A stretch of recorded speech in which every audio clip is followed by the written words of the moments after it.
Idineklara ang munisipalidad ng UP, Maguindanao del Norte bilang may stable internal peace and security o insurgency-free noong ika-29 ng Mayo sa Municipal Gymnasium Barangay Nuro, kung saan nakiisa ang mga membro ng Philippine National Police, Armed Forces of the Philippines at lokal na pamahalaan ng naturang lugar.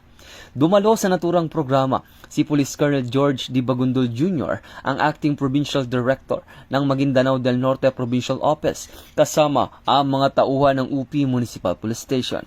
Pinangunahan ng United Nations Development Program sa ilalim ng Aspire Project ang aktibidad na tampok ang pamamahagi ng iba't ibang socio-economic interventions tulad ng agricultural inputs, livelihood assistance at kagamitan para sa mga benepisyaryo. Nagsagawa rin ng pagpapalipad ng mga kalapati bilang simbolo ng kapayapaan at pagkakaisa.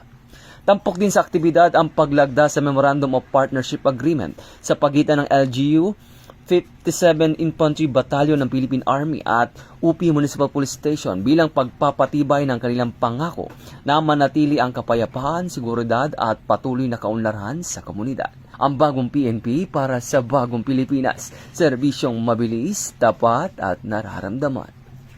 Mula dito sa National Headquarters ng Philippine National Police, ako ang inyong PNN correspondent, Patrolman Edwin Baris, alagad ng batas, tagataguyod ng Balitang Pulis.